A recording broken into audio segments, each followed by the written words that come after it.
నమస్తే welcome to Sunday special debate. Amaravati శరవేగంగా పరుగులు పెడుతుంది. ఉత్తరాంధ్ర అభివృద్ధిలో అడ్డు లేకుండా దూసుకుపోతుంది. రాయలసీమ పారిశ్రామిక రంగంలో ముందుకెళ్తోంది. ఇంకా ఆంధ్రప్రదేశ్కి ఏం కావాలి? ఆంధ్రప్రదేశ్కి అయితే ఇంకేం అవసరం లేదు, కానీ జగన్మోహన్ రెడ్డి గారికి అయితే పదవి కావాలి. ఆ పదవి వచ్చే అవకాశం లేకపోవడంతో రాష్ట్రాభివృద్ధికి అడ్డుపడుతున్నాడు. ఆయన రాష్ట్రాభివృద్ధికి ఏ రంగాల్లో ఏ విధంగా అడ్డుపడుతున్నారు అన్నది ఈ రోజు డిబేట్లో చర్చిద్దాం. మనతో పాటు డిబేట్లో పార్టిసిపేట్ చేసేందుకు స్టూడియోలో ఉన్నారు సీనియర్ జర్నలిస్ట్ సత్యమూర్తి గారు, అలాగే మరో senior journalist doctor Durga Vadlamani గారు. నమస్కారం సార్. నమస్కారం మేడం. సత్యమూర్తి గారు, జగన్మోహన్ రెడ్డి గారు అడ్డుపడుతున్నారు అంటే చాలామంది కోపం రావచ్చు, కానీ నిజంగా మొన్న ఆయన పెట్టిన ప్రెస్ మీట్ చూస్తే మళ్ళీ అమరావతి గురించి మాట్లాడారు. అసలు ఒక రకంగా మొన్న ఈ మధ్య చూస్తే సజ్జల రామకృష్ణారెడ్డి గారు ఈసారి మళ్ళీ జగన్మోహన్ రెడ్డి అధికారంలోకి వస్తే మళ్ళీ అమరావతి నుంచే అంటారు. మళ్ళీ అంబటి రాంబాబు గారు ఒక రకంగా మాట్లాడుతారు. మళ్ళీ జగన్మోహన్ రెడ్డి గారు వచ్చి మొన్న 53,000 ఎకరాలు తీసుకున్నారు, మళ్ళీ 53,000 ఎకరాలు అంటున్నారు. అంటే నోటికి ఏది వస్తే అది మాట్లాడుతున్నారు. నిజంగానే అక్కడ 53,000 ఎకరాలు సేకరించడానికి ప్రయత్నాలు జరుగుతున్నాయా? సో మరి దీన్ని ఏమంటారు? అభివృద్ధికి అడ్డుపడ్డం అనరా, ఎలా చూడొచ్చు అంటారు? అమరావతి అంటే మొదటి నుంచి కూడా వాళ్ళకి ఏదో కొంచెం ఈగో ప్రాబ్లమ్స్ ఉన్నాయి. నో అమరావతి పూర్తి కావడానికి వీలు లేదని చెప్పి 5 ఏళ్ళు అడ్డం పడుకున్నాడు. అట్లా రోడ్డుకి, సీడ్ యాక్సెస్ రోడ్డుకి అడ్డం పడుకున్నాడు. ఇప్పుడు ఏం చేశారు? ప్రొక్లైనర్తో ఎత్తి అవతలేసి సీడ్ యాక్సెస్ రోడ్డు ముందరికి వెళ్తున్నది. ఒక సీడ్ యాక్సెస్ రోడ్డు కంప్లీట్ అయిపోతే, ఇంక త్వరలో అయిపోతున్నది. మొత్తం ఒక ప్యాచ్ ఉంది, ఆ ప్యాచ్ వర్క్ అయిపోతే సీడ్ యాక్సెస్ రోడ్ కంప్లీట్ అయిపోతుంది. వీటితో పాటు అక్కడున్న ప్రధానమైన రహదారుల నిర్మాణం శరవేగంతో జరుగుతున్నది. ఇవన్నీ అంటే ఫస్ట్ రోడ్డు కనెక్టివిటీ ఇంపార్టెంట్. అమరావతికి ఇప్పటివరకు లేనిది ఏంటంటే రోడ్డు కనెక్టివిటీ. ఆ రోడ్డు కనెక్టివిటీ కనుక పెంచితే ఇంకా అమరావతిలో అసలు మనం ఊహించని మార్పులు జరుగుతూ ఉంటాయి. ఆ ఏరియా మొత్తం కూడా.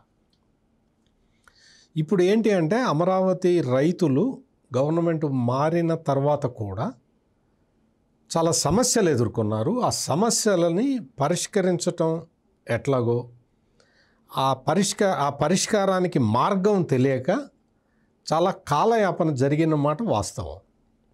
అమరావతి రైతులు ఎదుర్కొంటున్న సమస్యలు పరిష్కరించటంలో జాప్యం జరగటం వల్ల రైతుల్లో ఒక అపోహ స్టార్ట్ అయింది. ఏంటి అంటే కూటమి ప్రభుత్వం వచ్చిన తర్వాత కూడా మనకి కావాల్సింది అందటం లేదు అన్న ఒక అన్రెస్ట్ వాళ్ళల్లో మెల్లిమెల్లిగా వచ్చింది. వచ్చిన తర్వాత అంటే ఆ అన్రెస్ట్ని వస్తుండటాన్ని గమనించిన ఈ Jaganmohan Reddy sponsored social media ద్వారా ఆ అన్రెస్ట్ని, రైతుల్లో వచ్చిన అన్రెస్ట్ని రెచ్చగొట్టడానికి ప్రయత్నం చేశాడు. చాలా వరకు సక్సెస్ అయ్యాడు. అక్కడ వాస్తవంగా అమరావతిలో మొత్తం రైతుల్లో దాదాపుగా 90% రైతులకి సమస్యలు సాల్వ్ అయిపోయినాయి. ఇంకొక 345 మంది రైతులకే సమస్య ఉన్నది. మొత్తం అన్ని వేల మంది రైతుల సమస్య సాల్వ్ అయింది. కరెక్ట్గా 345-46 మంది రైతుల సమస్య మిగిలి ఉన్నది. రకరకాల కారణాలు దానికి. ఒక కారణం కాదు, అక్కడ 100 కారణాలు ఉంటే ఆ 100 కారణాల్లో ఒకటి ఏంటి అంటే ఈ అధికారుల మధ్య ఒక కొహెషన్ లేకపోవటం అనేది ఇంకొక కారణం. ఈ కారణం వల్ల చాలా సమస్యలు పరిష్కారం కాల. అంతకు ముందర ఒక కాటమనేని భాస్కర్ అనే ఆయన ఐఏఎస్ ఆఫీసర్ ఉండేవాడు. ఆ తర్వాత ఆయన వెళ్ళిపోయిన తర్వాత కన్నబాబు అనే ఐఏఎస్ ఆఫీసర్ వచ్చాడు సిఆర్డిఏ కమిషనర్గా. వాళ్ళు మొత్తం కూడా వీటిని పరిష్కరించడానికి రకరకాల చర్యలు తీసుకున్నా కానీ కొన్ని కాలేదు. ఈ జంక్చర్లో ఈ సమస్యలని పరిష్కరించటానికి పొలిటికల్ జోక్యం కూడా అవసరము అన్న ఉద్దేశంతో చంద్రబాబు నాయుడు ఏం చేశాడు అంటే మున్సిపల్ వ్యవహారాల శాఖ మంత్రి నారాయణ, కేంద్ర మంత్రి పెమ్మసాని చంద్రశేఖరు, అంటే లోకల్ ఎమ్మెల్యే శ్రవణ్ కుమార్ తోటి ఒక 3 మెంబర్డ్ కమిటీ వేసి మీరు మాట్లాడండి అంటే వాళ్ళు మాట్లాడారు. మొత్తం సమస్యలు పరిష్కారం అయిపోయినాయి. అంటే మొత్తం అని కాదు కానీ చాలా వరకు సమస్యలు పరిష్కారం అయిపోయినాయి. ఒక 1 మంత్ అయితే మొత్తం క్లియర్ అయిపోద్దని కూడా ఎగ్జాక్ట్లీ అందరి సమస్యలు కూడా క్లియర్ అయిపోతాయి. ఈ సమస్యలన్నీ క్లియర్ అయిపోతాయి అన్న సిగ్నల్ రాగానే అప్పుడు చంద్రబాబు నాయుడు వెళ్ళి మరి 2వ విడత భూసేకరణకి వెళ్ళమంటారా అని రైతుల్ని నేరుగా అడిగాడు. చెప్పండి, మీకేమన్నా అభ్యంతరాలు ఉంటే నేను 2వ విడత భూ సమీకరణకి నేను వెళ్ళను, మీరు మనస్ఫూర్తిగా చెబితేనే అడుగు ముందరికి వేస్తాను అని చెప్పాడు. రైతులందరూ చప్పట్లు కొట్టారు. అంటే అంగీకరించినా కూడా రైతుల సైడ్ నుంచి ఎలాంటి డిమాండ్స్ లేవంటారా? అదే చెప్తున్నా, మీకు 2వ విడత భూ సమీకరణకి మాకేం అభ్యంతరం లేదు అని చెప్పి రైతులు చెప్పారు. చెప్పిన తర్వాత నేను నిర్ణయాలు తీసుకుంటాను, మీరేమి ఆందోళన చెందాల్సిన అవసరం లేదు, నేను తీసుకునే నిర్ణయం ప్రతిదీ కూడా మీకు అనుకూలంగా ఉండేది, మీకు లాభం కలిగే విధంగానే నేను నిర్ణయం తీసుకుంటాను, ఈ ఒక్క విషయాన్ని మీరు మర్చిపోమాకండి అని చెప్పి రైతులకి చెప్పి 2వ విడత భూ సమీకరణ 16,666 ఎకరాలని టార్గెట్గా పెట్టుకొని చేస్తూ ఉన్నారు. ఈసారి ఏంటి అంటే మనం ఫస్ట్ విడతలో భూ సమీకరణ చేసినప్పుడు రాజధాని కోసం అని సమీకరించారు. ఇప్పుడు ఏంటంటే ప్రాజెక్ట్ వైజ్గా సమీకరణ చేస్తున్నారు. అంటే చిన్న చిన్న పాకెట్లలో చేయటం వల్ల ఆ సమస్య ఉంటే ఆ పాకెట్ వరకే ఉంటుంది, అక్కడ రైతులకి అక్కడే పరిష్కారం లభిస్తుంది. ఇప్పుడు సమీకరణ జరిపింది ఏంటి అంటే అమరావతిలో వరల్డ్ క్లాస్ రైల్వే స్టేషన్ కోసం, స్పోర్ట్స్ సిటీ కోసం, క్రీడా నగరం చేయాలని దానికోసం ఈ సమీకరణ చేశారు. ఇవి అంటే ఇంత పకడ్బందీగా చంద్రబాబు నాయుడు నిర్ణయాలు తీసుకుంటూ ఉంటే నచ్చని ఒకే ఒక వ్యక్తి జగన్మోహన్ రెడ్డి. అట్టట తీసుకుంటాడు, నేను అమరావతిని చెడగొడదామని ప్రయత్నం చేశా కదా, నేను R5 జోన్ అని తీసుకొచ్చి పీఠముడి వేశాను, నీకు ఆ పీఠముడిని కూడా ఇప్పుతాడా అని ఆక్రోశం ఉక్రోషం వాటితోటి రకరకాలుగా వచ్చి మళ్ళీ ఇంకొక 54 ఎకరాలు 54,000 ఎకరాలు అది ఇది అని చెప్పేదో మాడుతున్నాడు. ఎంత భూ సమీకరణ చేస్తున్నారో కూడా జగన్మోహన్ రెడ్డికి తెలియదు. అంటే ఇక్కడ ఒక క్లారిటీ కూడా రావాల్సిన అవసరం ఉంది సార్, అది రైతులకు కావచ్చు లేదంటే ప్రజలకు కూడా. ఇప్పుడు సెకండ్ టైం భూ సేకరణ అప్పుడు కౌలు పెంచివ్వట్లేదు, అలాగే మొదటిసారి సేకరించినప్పుడు ఎంత రాయితీ ఇచ్చారో ఇప్పుడు కూడా అదే రాయితీ ఇస్తామంటున్నారు, కానీ ఎక్స్పెన్సెస్ అన్నీ పెరిగిపోయాయి కదా ఎలాగా అని చెప్పి కూడా వాళ్ళు సైడ్ నుంచి వాళ్ళ ఇబ్బందులు ఉన్నాయి, అవి అర్థం చేసుకోకుండా వీళ్ళు మళ్ళీ బలవంతంగానే ఇప్పుడు కూడా భూసేకరణ చేస్తున్నారన్న ప్రచారం జరుగుతుంది. ఇక్కడ ఏంటి అంటే ఎవరికైనా అభ్యంతరం ఉంటే వాళ్ళు భూ సమీకరణ పరిధిలోకి మేము రాము అంటే భూ సేకరణ చేస్తాము అని క్లియర్ కట్గా మంత్రి నారాయణ చెప్పాడు. ఎవరికైనా ఇబ్బంది ఉంటే మేము మా భూములు ఇవ్వము అని నిరభ్యంతరంగా చెప్పచ్చు. చెబితే ఆ ఏరియా వరకు భూ సేకరణ చేస్తారు. ఆలోచించుకోవాలి రైతులు. చాలామంది అంటే బయట వ్యక్తులు ఇప్పుడు మీరు అడిగిన క్వశ్చన్ లాంటివి అడుగుతున్నారు, కానీ భూ సేకరణ కన్నా భూ సమీకరణలో రైతుకి ఎక్కువ బెనిఫిట్ ఉంటుంది. అందుకనే రైతులు మాకు భూసేకరణ వద్దు, భూ సమీకరణ చెయ్యండి అని అడుగుతున్నారు. అందుకని ఎక్కడా కూడా ఇప్పుడు మీరు అడిగిన ప్రశ్న వైసీపీకి సంబంధించిన జగన్మోహన్ రెడ్డి అనుచరులు అడుగుతున్నారు తప్ప రైతులు ఎవరో అడగటం లేదు. వాళ్ళకి అభ్యంతరం అయితే వాళ్ళు మేము భూ సమీకరణకి మేము రాము అంటే భూసేకరణకి ఆర్డినెన్స్ ఇచ్చి చేసుకుంటారు. అందుకని ఎక్కడా కూడా రైతులందరూ కూడా ఆనందంగా భూములు ఇస్తున్నారు. సీడ్ యాక్సెస్ రోడ్డుకి అడ్డంగా ఉన్న భూముల వాళ్ళు కూడా వాళ్ళ ముందరకు వచ్చి భూ సమీకరణ కింద మేము ఇచ్చేస్తున్నాం అని చెప్పి వాలంటరీగా వచ్చేసారు. అందుకని మీరు ఆలోచించాల్సిన విషయం ఏంటంటే ఈ తంపులు పెట్టే వాళ్ళ నైజాన్ని మీరు గ్రహించండి. రైతులు clean hearted, at the same time గవర్నమెంట్లో ఉన్నవాళ్ళు క్లీన్ హార్టెడ్. వాళ్ళకేమీ ఎటువంటి భేషజాలు కూడా లేవు. రైతులు ఏదైనా డిమాండ్ చేస్తే ఇవ్వటానికే రాష్ట్ర ప్రభుత్వం రెడీగా ఉంది. అందుకని రాష్ట్ర ప్రభుత్వం రెడీగా ఉంది, అక్కడ పనిచేసే మున్సిపల్ మంత్రి నారాయణ, ఆయన అంతే అంకిత భావంతో ఆయన పనిచేస్తున్నాడు. కేంద్ర మంత్రి పెమ్మసాని కూడా అదే అంకిత భావంతో ఉండి అక్కడ రాత్రి వాళ్ళు అక్కడే ఉండి పనిచేస్తూ ఉన్నాడు. ముఖ్యమంత్రి చంద్రబాబు నాయుడుకి కూడా అదే ఆలోచన ఉంది. అందుకని ఇటువంటివి రైతులకి ఇష్టం లేదు, రైతులకి ఇష్టం లేకపోతే ఆగమను భూసేకరణ చేస్తారు అని ఎక్కడ లేదు. అసలు రైతులందరూ భూ సమీకరణ చేయమని అడుగుతూ ఉన్నారు. ఇంకా ఇంటర్నేషనల్ ఎయిర్పోర్ట్ కడతా ఉన్నారు కదండి ముందర, దానికి కూడా మేము ల్యాండ్లు ఇస్తామండి అని ముందరికి వస్తున్నారు. ఇవన్నీ కూడా రైతుల ఇష్ట ప్రకారమే జరుగుతాయి తప్ప జగన్మోహన్ రెడ్డి ఇష్ట ప్రకారం జరగవు. మేడం, ఉత్తరాంధ్ర డెవలప్ చేయట్లేదు, మొత్తం అమరావతికి తీసుకెళ్ళి పెడుతున్నారని చెప్పి ఐటీ కంపెనీలు వచ్చే వరకు కూడా వైసీపీ ప్రచారం చేసిందండి. ఇప్పుడు మళ్ళీ అమరావతి కన్నా ఉత్తరాంధ్రని ఎక్కువ డెవలప్ చేస్తున్నారని చెప్పి, మేము డెవలప్ చేయడం వల్ల ఇప్పుడు ఉత్తరాంధ్రలో ఆ విధమైనటువంటి పెట్టుబడులు వస్తున్నాయని అంటున్నారు. అసలు ఆ విషయానికి వస్తే ఉత్తరాంధ్ర గురించి మాట్లాడే హక్కు ఇటు జగన్మోహన్ రెడ్డి గారికి కానీ వైసీపీకి కానీ ఉందంటారా? మీ ఉద్దేశం ఏంటి? వాళ్ళు ఉత్తరాంధ్ర డెవలప్ చేశారండి. రిషికొండ ప్యాలెస్ కట్టారు కదా, 600 కోట్ల ఎంతో పెట్టి, ఆ ఒక్కటి చేశారు. పాప ఆయన అందులో అడుగు పెడదాం అనుకునేసరికి ఆయనకి అది మరి వాస్తు బాగోలేదేమో, మొత్తానికి 11 సీట్లకు పరిమితం అయ్యాడు ఆయన. అంటే వాస్తు దాని వాస్తు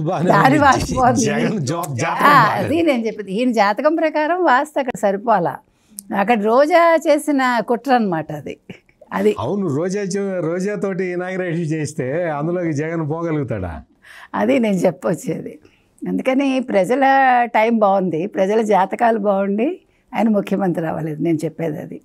సరే, మొత్తానికి అంటే అసలు ఏం అభివృద్ధి చేశాడో ఆయన ఇంతవరకు ఎప్పుడైనా మనకు ఒక్క మీటింగ్లో, ప్రెస్ మీట్లో చెప్పాడండి? ఇప్పుడు ఓకే, ఉత్తరాంధ్ర వాళ్ళే డెవలప్ చేశారు, ఏం చేశారు?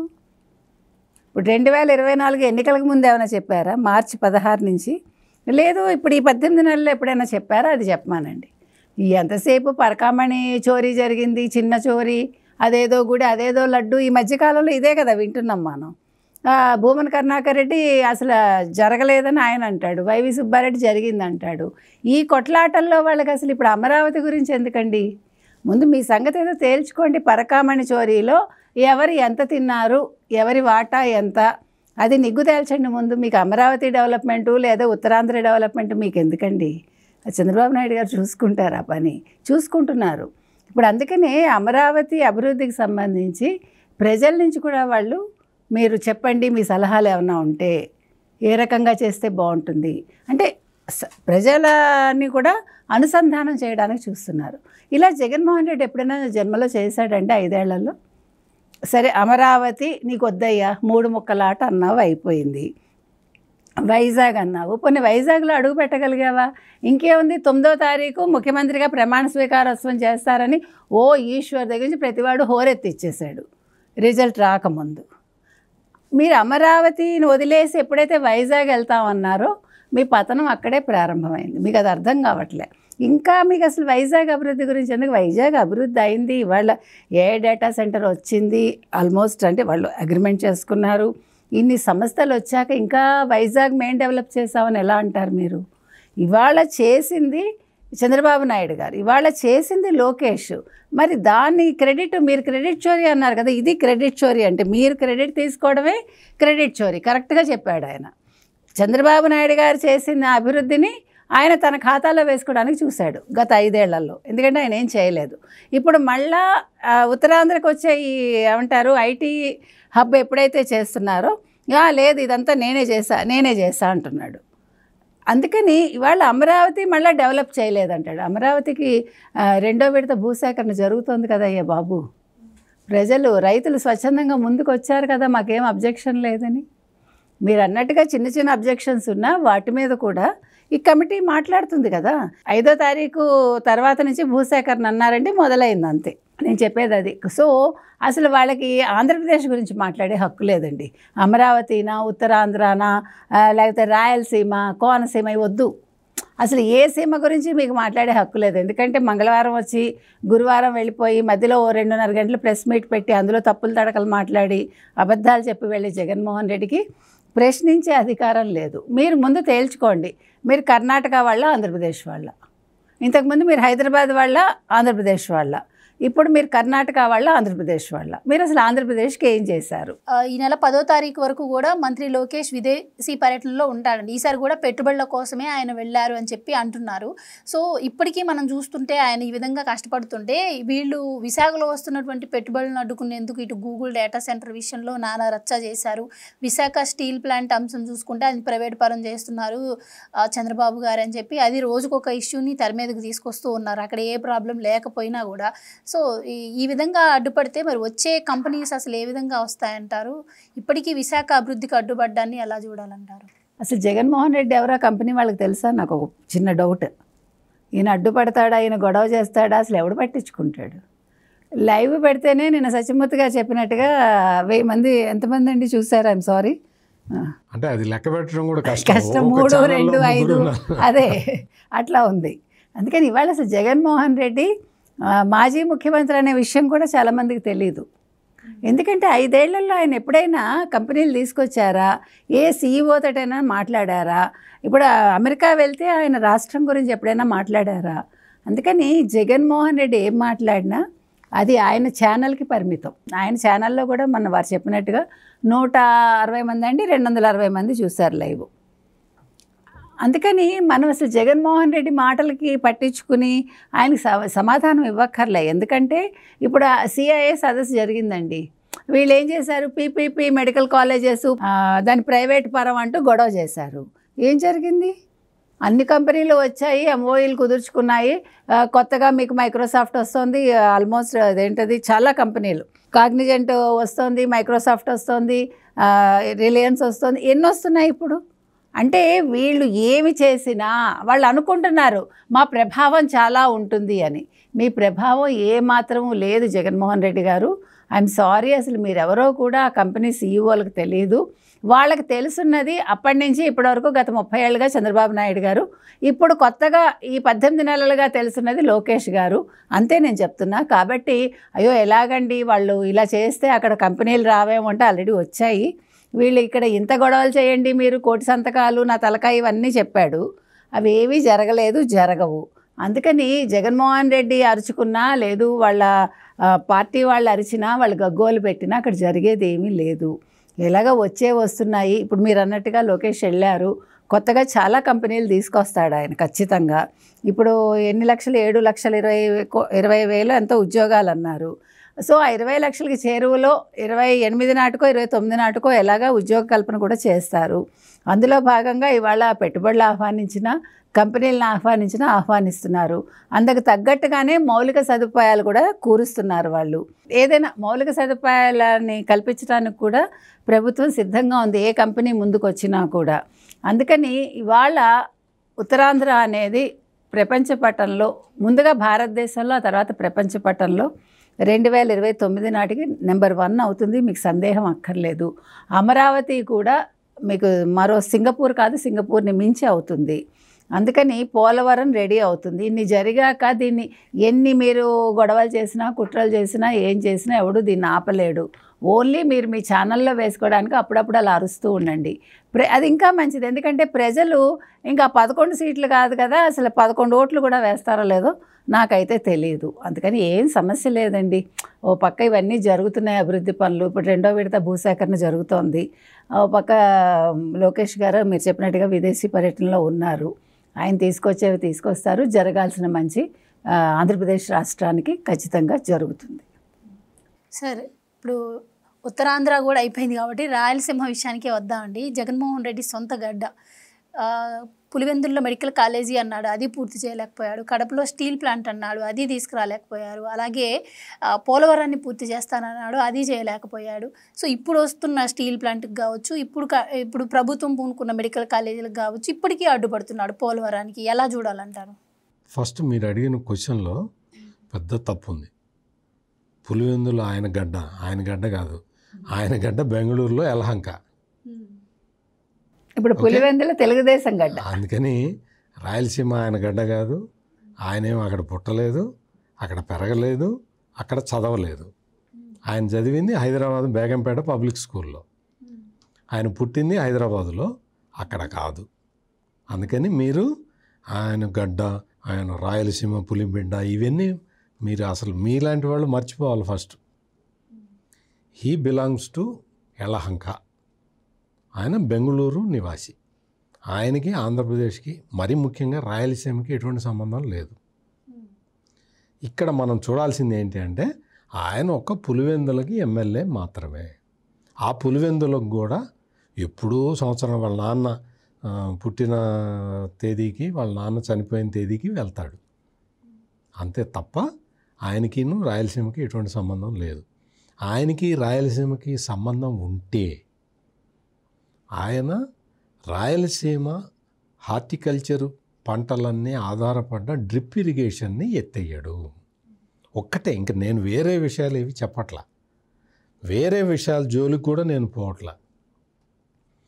రాయలసీమకి హార్టికల్చర్కి అదంతా హార్టికల్చర్ హబ్బులాగా చేద్దామన్న ప్లాన్ ఉంటే ఆ ప్లాన్ని చెడగొట్టి రైతుల్ని కష్టాల పాలు చేసిన వ్యక్తి ఈ జగన్మోహన్ రెడ్డి. అక్కడ రాయలసీమలో ఇప్పుడు అంటే అంతకు ముందర కియా పరిశ్రమను తీసుకురావటం కానీ, ఇప్పుడు ఓరోకల్లు కొప్పర్తి ఇండస్ట్రియల్ కారిడార్స్ తీసుకురావటం కానీ, అక్కడ మీకు ఈ ఈ గ్రీన్ ఎనర్జీ కోసం అవసరమైన కంపెనీలను అక్కడ తీసుకురావటం కానీ, మీకు డ్రోన్ టెక్నాలజీ కోసం డ్రోన్ పార్క్ని అక్కడ తీసుకురావటం కానీ, ఇటువంటివన్నీ రాయలసీమ కని విని ఎరుగని అభివృద్ధిని అక్కడ మొత్తం జరగబోతున్నది. మీరందరూ కూడా చూస్తారు. రాయలసీమ అభివృద్ధికి, రాయలసీమలో మీకు ఉమ్మడి అనంతపురం జిల్లాలో మీకు స్పేస్ హబ్ ఒకటి పెట్టబోతున్నారు. డిఫెన్స్ అండ్ స్పేస్ హబ్ పెట్టబోతున్నారు. ఎట్లా పెడతారు ఇవన్నీ? ఆ ప్రాంతం మీద అభిమానం ఉండి, ఆ ప్రాంతం మీద ప్రేమ ఉన్నవాడే ఇటువంటివన్నీ చేయగలుగుతాడు. మీకు ఈ ఇండస్ట్రియల్ కారిడార్స్ కానీ ఇవన్నీ తీసుకురావటం, ప్లస్ ఇంకొకటి ఏంటి అంటే కర్నూలులో హైకోర్టు బెంచ్ని ఏర్పాటు చేస్తాము అని చెప్పినట్టే దానికి తగిన ప్లాన్లన్నీ రెడీ చేస్తూ ఉన్నారు. జగన్మోహన్ రెడ్డి ఏం చేశాడు? కర్నూలుని న్యాయ రాజధాని అని చెప్పి మొత్తం రాయలసీమ ప్రజల మొత్తాన్ని అన్యాయం చేశాడు, మోసం చేశాడు. కర్నూలులో న్యాయ రాజధాని అన్నారు కదా, హైకోర్టు అక్కడికి పెడతామన్నారు కదా, హైకోర్టుని తరలించే అధికారం మీకు లేదని మీకు తెలియదా అని సుప్రీంకోర్టు అడిగితే జగన్మోహన్ రెడ్డి ఏమన్నాడు తెలుసా? లేదు సార్, నేను అట్లా అనలేదు సార్, ఎప్పుడన్నా సార్ నేను కర్నూలు న్యాయ రాజధాని చేస్తానని నేనన్నానా సార్? అనలేదు సార్, నేను అనలే అని సుప్రీంకోర్టులో అబద్ధం ఈ మాట చెప్పి తప్పించుకున్నాడు. హైకోర్టుని నేను షిఫ్ట్ చేస్తాను అని చెప్పాడా లేదా జగన్మోహన్ రెడ్డి? ప్రజలతోటేమో ఈ మాట చెప్పాడు, సుప్రీంకోర్టుకి వెళ్ళి ఆ మాట చెప్పాడు. లేదు సార్, అసలు ఆ ప్రపోజలే లేదు అన్నాడు.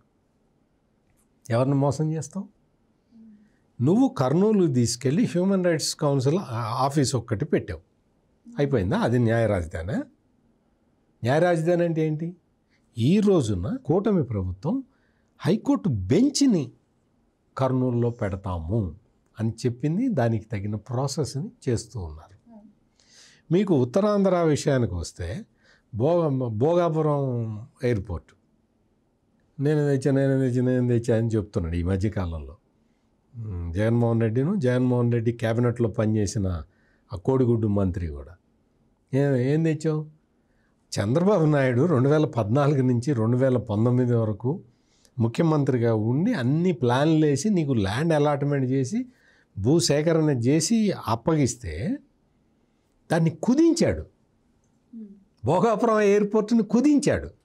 ఎట్లా అయితే అమరావతిలో వెంకటేశ్వర స్వామి టెంపుల్ని కుదించాడో, వెంకటేశ్వర టెంపుల్ అమరావతిలో తిరుమల తిరుపతి దేవస్థానం ఆధ్వర్యంలో వెంకటేశ్వర స్వామి ఆలయాన్ని కట్టడం మొదలు పెడితే ఆ ల్యాండ్ మొత్తాన్ని, అంటే దేవాలయాలకి ఎయిర్పోర్ట్లకి ల్యాండ్ ఇస్తే భరించలేడు మనిషి, కుదించేశాడు. వెంకటేశ్వర స్వామి టెంపుల్ని కుదించి కట్టాడు.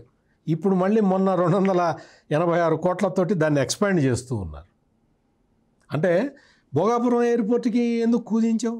ఓకే, వెంకటేశ్వర స్వామి టెంపుల్ అంటే నీకు ఇష్టం లేదు, నీ మత విశ్వాసాలు వేరు కాబట్టి వెంకటేశ్వర ఆలయాన్ని కుదించావు. ఇప్పుడు అధికారంలో ఉన్నది వెంకటేశ్వర స్వామి భక్తుడు కాబట్టి దాన్ని మళ్ళీ ఎక్స్పాండ్ చేస్తున్నాడు. భోగాపురం ఎయిర్పోర్ట్ ల్యాండ్ ఎందుకు కుదించావు? లాజిక్ లేదు. జగన్మోహన్ రెడ్డి చేసే ఏ పనికి లాజిక్ ఉండదు. చంద్రబాబు చేశాడు కాబట్టి నేను దాన్ని చెడగొడతా అంతే. నీకు ఎందుకే అంత ఖర్చు ఎందుకే నీకు? చంద్రబాబు చేశాడు, చంద్రబాబు చేసిన దానికన్నా ఇంకో మంచి ఎక్కువ చేయాలి. చంద్రబాబు చేసింది నేను చెడగొడతా. ఇప్పుడు ప్రజలు నిన్ను చెడగొట్టి పక్కన కూర్చోబెట్టారు. ఇప్పుడు భోగాపురం ఎయిర్పోర్ట్ మొత్తం అయిపోయింది, ఫినిషింగ్ టచెస్లో ఉంది. ఎయిర్పోర్ట్ కట్టడమే కాకుండా దానికి ఏంటంటే రోడ్డు లింకేజ్. విశాఖపట్నం ట్రాఫిక్ తోటి సంబంధం లేకుండా సపరేట్ రోడ్డు లింకేజ్ ఒకటి పెట్టారు, అయిపోయింది. ఇది కదా చేయాల్సింది, ఇది కదా ప్లానింగ్ అంటే, ఇది కదా విజన్ అంటే. ఇట్లా ఉండాలి కదా నువ్వు చేయాల్సిన పనులు. అందుకని ఉత్తరాంధ్రకి సంబంధించి అయినా, రాయలసీమకి సంబంధించి అయినా, కోస్తా ఆంధ్రాకి సంబంధించి అయినా, ఏ ప్రాంతానికి సంబంధించిన పూర్తి అవగాహనతోటి అక్కడ ఏమేమి రావాలి, ఎట్లా రావాలి అని ప్లాన్లు వేసుకొని చేస్తూ ఉన్నది కూటమి ప్రభుత్వం. అందుకనే జగన్మోహన్ రెడ్డికి కొంచెం కంగారుగా ఉంది. ప్రెస్ కాన్ఫరెన్సులు పెట్టినప్పుడు కొంచెం ఆ కంగారులో తప్పులు మాట్లాడతాడు, ఒక లేనిపోని వేరే ఆర్గ్యుమెంట్లు తీసుకొస్తాడు. ప్రజలని మోసం చేయటానికి, మభ్యపెట్టడానికి ఎన్ని నాటకాలు ఆడాలో అన్ని నాటకాలు ఆడతాడు. విశాఖపట్నంలో మొన్న ఈ జగన్మోహన్ రెడ్డికి సంబంధించిన విద్యార్థి విభాగం నాయకుడిని ఒకరిని అరెస్ట్ చేశారు. ఎందుకో తెలుసా? ఏదో స్వాతంత్ర సమర యోధుడు కాదు, డ్రగ్ స్మగ్లింగ్ చేస్తుండే. చేయలేదంట కదండి విద్యార్థిని, దొంగ కేసులు పెట్టి అరెస్ట్ చేయించారు. అది చెబుతున్నాడు. దొంగ అరెస్ట్ చేశారు, పట్టుకున్నారు, నార్కటిక్స్ కేసు అన్నది, దాని మీద విచారణ జరుగుతున్నది. తప్పుడు కేసు అంటాడు సార్. చిన్న కేసు సార్, అది కూడా చిన్న కేసు. మామూలు డ్రగ్స్, విద్యార్థులకి డ్రగ్స్ సప్లై చేస్తూ ఉంటే చిన్న కేసు. మీకు గుర్తుంది కదా తెనాలి ఐతానగర్లో, చిన్నపిల్లలండి, చిన్నపిల్లల మీద కేసులు ఉండక వేరే వాళ్ళ మీద ఉంటాయా అన్నాడు. చిన్నపిల్లలు గంజాయి బ్యాచ్ని చిన్నపిల్లలా? గంజాయి అమ్మేవాడు నీ విద్యార్థి విభాగం నాయకుడా? వాడేవాడు మొన్న ఇంకోటి చూశాం కదా, మొత్తం అసభ్యంగా వీడియో కాల్ చేసిన వాడు ఒకడు. ఈ దరిద్రం గురించి మనం ఎంత తక్కువ మాట్లాడుకుంటే అంత మంచిది. ఆవిడ పెద్ద మొత్తం జగన్మోహన్ రెడ్డి పక్కన ఉన్న ఫోటోలు కూడా వచ్చేసినాయి బయటికి. ఇంకొక లేడీ డాన్ను, ఆ లేడీ డాన్ను మొత్తం ఇంటికి వెళ్ళి చూస్తే ఎవరింటికన్నా వెళ్తే ఎవరిని ఇంటికి వెళ్ళి చూస్తే ఏముంటుంది? ఒక కుర్చీ, బల్ల, ఏదో మంచాలు, అవి ఇవి ఏవో ఉంటాయి, ఏదో మొక్కలు అటువంటి సంబంధించి 25 కిలోలు దొరికింది. నాలాంటి వాడైతే ఏదో మొక్కలు పెంచుకుంటాడు, పూల మొక్కలు, అవి తోటకూర, ఆకుకూర ఏవో పెంచుకుంటాడు. ఈ అరవ కామాక్షి మొత్తం గంజాయి మొత్తం ప్యాకెట్లు 25 కిలోలు. వాళ్ళు వచ్చి ఆ అమ్మాయి వచ్చి చెప్తుంది, పోలీసులు అక్రమంగా కేసు పెట్టారు, గంజాయి 25 కిలోల గంజాయిట, అది కూడా తెచ్చి పోలీసులు పెట్టారా?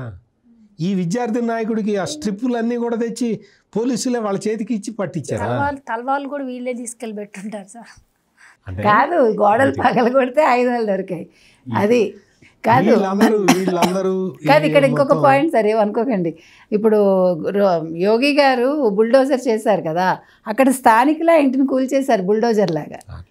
ఇప్పుడు ఇక్కడ ఎందుకంటే మనం ఎందుకు చెప్పుకోవాలంటే, ఇవన్నీ కూడా ఈ క్రిమినల్ యాక్టివిటీస్ చేసే వాళ్ళని ప్రోత్సహించే బ్యాచ్ ఒకవైపు ఉన్నది. లేదు, మనం పారిశ్రామికీకరణ చేయాలి, అభివృద్ధి చేయాలి, రైతులకి వాళ్ళకి నిన్న మొన్న చంద్రబాబు నాయుడు చెప్తూనే ఉన్నాడు, వాళ్ళకి స్థిరమైన ఆదాయం వచ్చే ప్లాన్లు నేను చెప్తాను అని ఆయన చెప్తూ ఉన్నాడు. ఎక్స్పోర్ట్ మార్కెట్ చేయటం తీసుకురావడమే కాకుండా పంటల్ని అంతర్జాతీయ ప్రమాణాల మేరకు ఎట్లా పండించాలో చెప్తూ ఉన్నాడు. ప్రకృతి వ్యవసాయం ఎట్లా చేయాలో చెప్తున్నాడు. ఈ పదాలన్నీ కొంచెం కొత్తగా ఉంటాయి ఎవరికి? జగన్మోహన్ రెడ్డికి. మీకు నాకు అయితే కొత్త ఏం కాదు. స్టూడెంట్స్ దగ్గరికి వెళ్ళి కూడా ఆయన చెప్తున్నాడు. పిల్లల దగ్గరికి వెళ్ళి ఆ పిల్లలకి ఎట్లా క్లాస్ రూమ్స్ ఎట్లా డెవలప్ కావాలి, ఎట్లా చేయాలి అనేది ఆయన చెప్తూ ఉన్నాడు. చాగంటి కోటేశ్వరరావు గారిని పెట్టి విద్యార్థుల్లో నైతిక విలువలు పెంచడానికి ప్రయత్నం చేస్తూ ఉన్నాడు. విద్యాశాఖ మంత్రి లోకేష్, ముఖ్యమంత్రి చంద్రబాబు నాయుడు, ఉప ముఖ్యమంత్రి పవన్ కళ్యాణ్ ఈ ప్రయత్నాలన్నీ చూసి ఆయన కూడా వెళ్ళి మెగా పేరెంట్ టీచర్ మీటింగ్లో పార్టిసిపేట్ చేశాడు. అంటే ఏంటంటే మంచిని ఆహ్వానించటానికి సమాజం మొత్తం సిద్ధంగా ఉంది, ఎక్సెప్ట్ జగన్మోహన్ రెడ్డి. మేడం, ఇప్పుడు ఎవరు అడ్డుకున్నా ఏం చేసినా రాష్ట్ర అభివృద్ధి అయితే ఆగట్లేదు. ఇటు చంద్రబాబు గారు, లోకేష్ గారు నిరంతరం దానికోసం కృషి చేస్తూనే ఉన్నారు. కానీ జగన్మోహన్ రెడ్డి గారు అప్పుడప్పుడు మీడియా ముందుకు వచ్చి ప్రజలను కన్ఫ్యూజ్ చేసే ప్రయత్నం చేస్తున్నారు. యలహంక నుంచి నేను అభివృద్ధి చేయకను, లేకపోతే సంక్షేమ పథకాలు అమలు చేయకను ఓడిపోలేదు, కూటమి ప్రభుత్వం బూటకప్పు హామీలు ఇవ్వడం వల్ల ఇప్పుడు గెలిచింది.